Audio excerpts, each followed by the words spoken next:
this is Steve Andersen from the USBA, and I am speaking with Pedro Piedrabuena. He's also a USBA Board of Directors, and I'm speaking to him from San Diego on Skype. And also, on the other line, we have the Secretary and Treasurer of the USBA and my friend Jim Shovak. Good evening, gentlemen.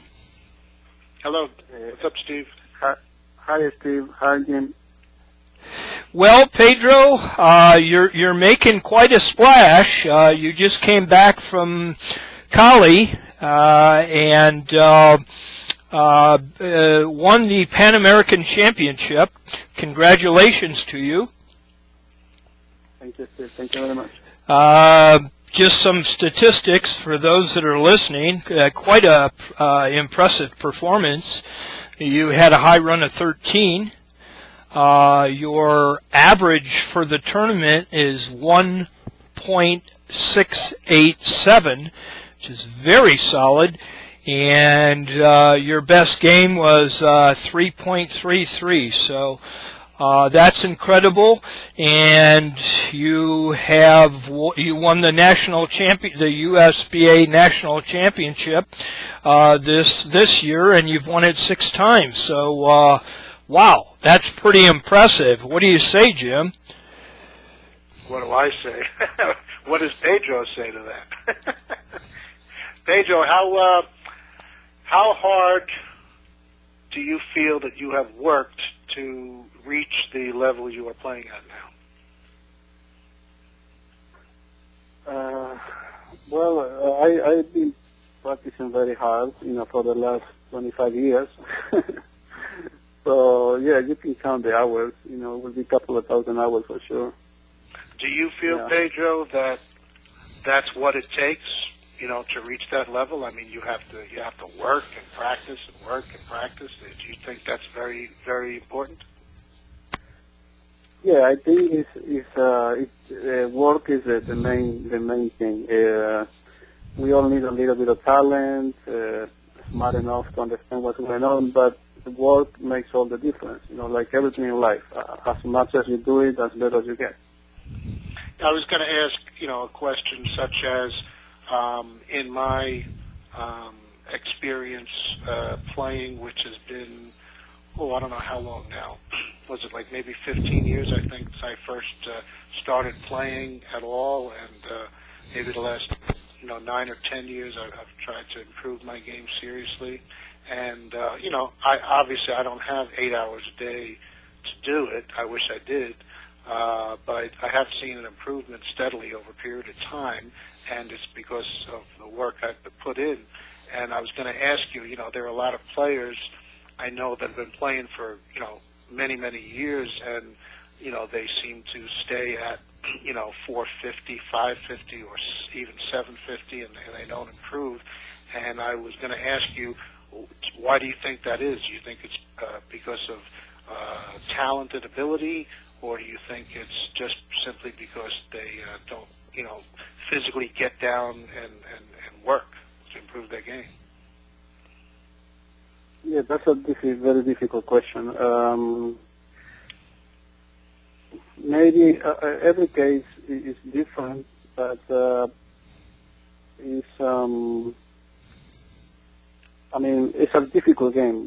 We cannot forget that. 500 average is not a bad average. It's nothing to be ashamed of. Millions of players never reach 500 average because that's the kind of game it is. Different people have different limits, and some might be 500, 600, 700. If a player wants to get better, he needs to study the game, and some help, from other players will help a lot. But he needs to study the game, think about the game, and observe the game the most that he can. Ask better players, always listen, don't talk too much, and and it's gonna get better. If he puts a lot of work, it's gonna get a lot of better. If he puts a little bit of work, it's a little bit better.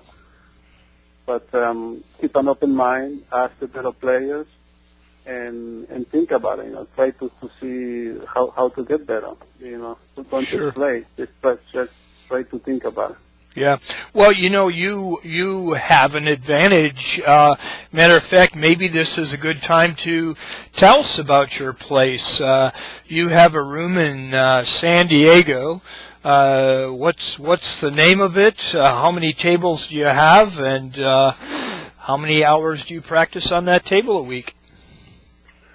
The name of the place is College Billiards and Cafe. It's in the college area, the university area here in San Diego. We have 6 Verhoeven tables and 15 pool tables and 1 snooker table. I work very hard 4 days a week. So those 4 days I don't play at all. The other 3 days I play very hard, maybe 5-6 hours a day, and a couple of games if I can. So I play as much as I can during those 3 days. The other 4 days, I don't have the time to play. Do you then have I play tournaments? Yeah. Do you have a website? Do you have a website for your room, Pedro? Yes, it's collegebilliardsandcafe.com. Great. Okay. Well, some of the listeners are welcome to go to Pedro's website, check it out, and hopefully visit your place. I hear it's very nice. I haven't been there myself. Oh, it's very nice. The food is good. We have cold beer and nice people. Wonderful. Well, a couple things, and I've been asking. I've been fortunate, talking to some of the best players in the world, and of course, you're certainly one of them. So, a couple things. If you had to pick one part of your game that is the strongest, is it your position, concentration? What do you think is the strongest part of your game, Pedro?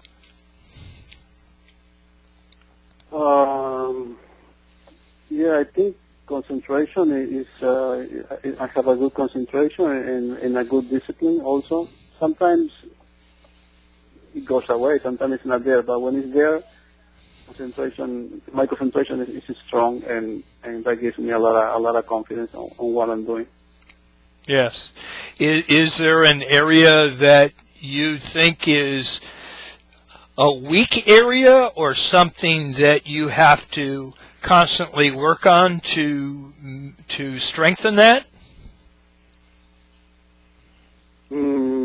I have a lot of problems with a lot of shots.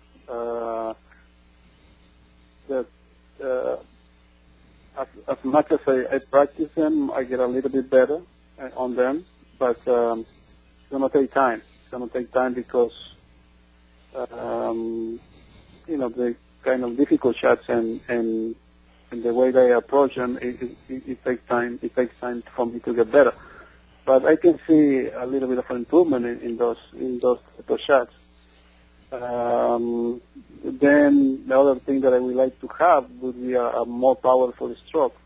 That I'm afraid is very difficult to improve. But I would like to have a little bit more, like a meter more, something like that. Yes. I have a question for Pedro. Pedro, I'm sure you've been in this situation, because I know all of us have, especially us tournament players. You get on the table and you start playing, and you start getting into this funk where you just keep missing your shots, maybe by just a little bit, but you keep missing. Naturally, a tendency for all of us is, it affects our confidence level at the table. We start feeling that we can't score. What's going on? You start getting worried. What is that situation when you run into that?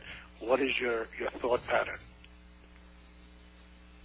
Well, that's a very difficult place to be. The one that you just mentioned, because when the confidence goes away, it's like is really, really bad. Everything becomes more difficult, and yeah, it's a difficult place to be. For me, I keep trying my best. And and eventually things they're gonna get better. Probably don't just take care of the keys. Play position. Even when you're in a bad situation, the best thing to do is try to do everything perfect. Better and better. So keep saving the kisses, keep playing position, adjust the speed, and eventually you're gonna get back to your game. Okay. Pedro, how do you handle the travel? You just got back from Colombia. You live in San Diego. You'll be flying cross country for the Verhoeven Open in New York City. Is that a problem for you? Well, like everybody, it takes me maybe 24 hours to get to be okay in a different place. So if I arrive a day early, it's a little bit too soon. Day and a half early will be better. 2 days early, it will be much better. But maybe 2 days early will be the best. Yeah, and one more thing, Pedro. I know you're going to be coming in next week, Tuesday, to play in the Verhoeven Open. And I'm sure you know, and we all know, that you're going to have your hands full as far as competition in that tournament. There's some really good players there, right? Yeah. And I also heard a rumor that you're going to be staying with two really psychopaths. I wouldn't. They both happen to be on this phone call. Actually, Steve asked to stay with us one night, and I said okay. So we're stuck. Okay. For one night, we're stuck with him. Is that okay? You know what? Well, you remember Louis? Remember who? Louis from LA. Yes, Luis. Yeah. He might come also. So. Oh no! might have 4 people in one room. That's Oh, that should be fun. Party time. That means somebody's going to have to get in the shower at like 5 o'clock in the morning. Exactly. Well, speaking of the Verhoeven Open, tell us about the Karam Cafe, Pedro. You won the Verhoeven Open last year, did you not? Yes, I did. Yes. Okay, and you beat Bloomdahl in the finals, if I recollect that. Is that correct? Yes, it is. Okay, all right. So tell me about the Karam Cafe. Is that a nice place to play? You've been there several times. The equipment. Tell me your feelings about the Karam Cafe. It's a great tournament. That tournament is well known all over the world. You can be any part of the world and mention that tournament, and everybody wants to go. Most people have been there already, and a lot of people is looking forward to go to New York for that tournament. Michael and Charlie and the other guys, they do a great job. The tables are in very good condition, and it's a place of execution in America, probably the most popular one. Yes. Well, is there anything else you would like to add, either Jim or Pedro, for the American and, for that matter, the world audience? Well, I like to say hi to all the USBA members, the USBA directors, the members, the sponsors, all our friends. I thank for their support, and I hope this family of the USBA grows bigger and bigger, and that's it. That's all I like to say. And Jim? Oh, I guess I really don't have anything to say. I mean, I could probably stay on the phone for another hour with Pedro asking him a whole bunch of questions, but I am going to let him get back to work because I know he's busy. I also know he wasn't feeling well today as well, so I'm very happy that he agreed to do this interview today. Thank you, Pedro. Yes. Well, guys, have a safe trip. I'll see you guys in a few days. Thanks again for taking the